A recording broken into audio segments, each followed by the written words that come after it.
Assalamualaikum warahmatullahi wabarakatuh.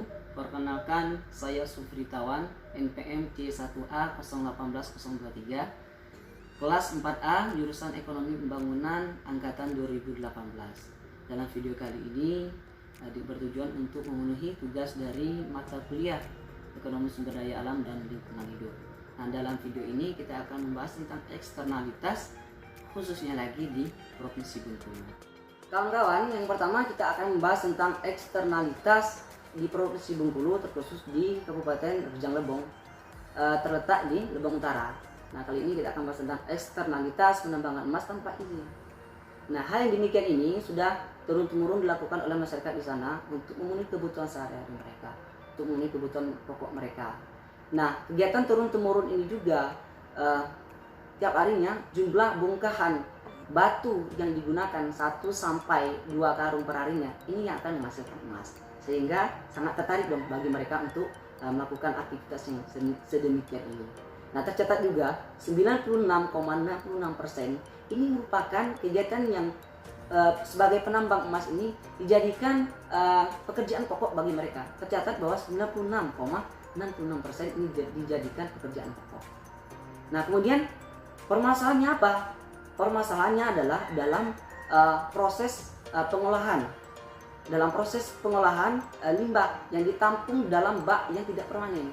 Nah, mereka alirkan limbah itu secara langsung ke dalam parit, kemudian ke dalam selokan, ke dalam kolam, atau akhirnya sungai yang akhirnya digunakan sebagai air atau irigasi lahan pertanian mereka. Dan hal ini juga disebabkan oleh kurangnya kesadaran dari keluarga penambang emas akan arti pentingnya menjaga kelestarian lingkungan. Toh akhirnya ini juga berdampak terhadap kesehatan mereka, karena efek dari limbah dari penambangan emas tadi yang tidak diatur sebaik mungkin, sehingga terjangkit dan berdampak terhadap kesehatan mereka. 57% mereka terkena kesehatannya. Salah satu contohnya seperti paru-paru, kemudian batuk dan atau TBC dan lain sebagainya. Nah, oleh sebab itu ini menjadi PR bagi pemerintah untuk mengatasi hal ini, dan juga PR bagi masyarakat di sana akan kesadaran dalam hal ini, karena kesehatan juga sangat penting. Walaupun itu menguntungkan bagi mereka, tadi sudah dikatakan bahwa 1 sampai 2 karung per hari itu yang menghasilkan emas, sehingga daya tarik mereka turun-temurun. Hal ini akan dilakukan secara terus-menerus dalam keturunan mereka. Ini merupakan PR kita bersama, dan diperbaiki dari pemerintah harus sadar akan hal ini, dan juga dari masyarakat juga harus sadar. Nah, poin yang kedua kita akan membahas tentang eksternalitas PLTU Teluk Sepang di Kota Bengkulu, karena salah satu penyebabnya adalah limbah dari PLTU ini mencemari lingkungan dan juga merusak biota laut. Nah, sudah tercatat kurang lebih dari November 2019 sampai Januari 2020 kurang lebih sekitar 28 penyu dan dilindungi tewas ditemukan di dekat lingkungan tersebut. Berbagai macam organisasi masyarakat sudah mendesak Presiden Republik Indonesia untuk menghentikan proyek yang berbahaya ini dan memberi solusi untuk berpindah atau transisi ke energi yang terbarukan, kemudian sehat dan beradil.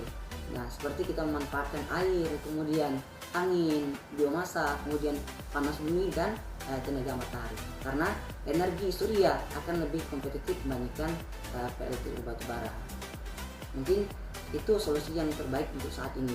Karena di samping kita membangun, ya walaupun PLTU ini sangat memberikan ada juga dampak positifnya, banyak dampak positifnya juga bagi negara kita. Tapi di samping itu bagaimana kita mengolahnya sedemikian mungkin, ini untuk kepentingan masyarakat, tapi memikirkan juga masyarakat yang berada di sekitar sana, dan memikirkan juga biota laut yang ada di sana. Jangan sampai merusak lingkungan itu. Alangkah lebih baiknya kita mengerjakan sesuatu tapi tidak merusak yang lain, dan mendatangkan juga kesejahteraan bagi masyarakat yang berada di sana. Nah, yang terakhir kita akan bahas tentang eksternalitas dan kebijakan publik pada kompleks lokalisasi PSK di Pulau Bai di Kota Bengkulu.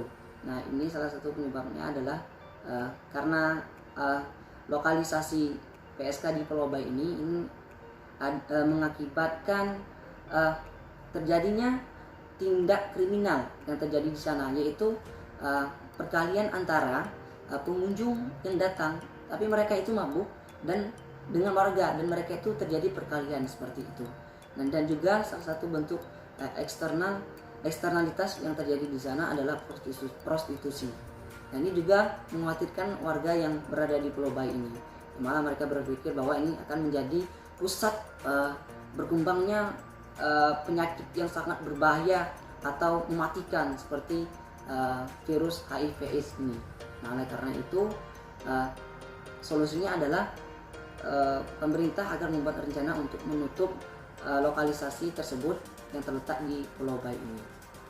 Nah, kawan-kawan, 3 poin tadi sudah saya jabarkan eksternalitas di Provinsi Bengkulu. Mudah-mudahan kawan-kawan ngerti ya apa yang saya sampaikan.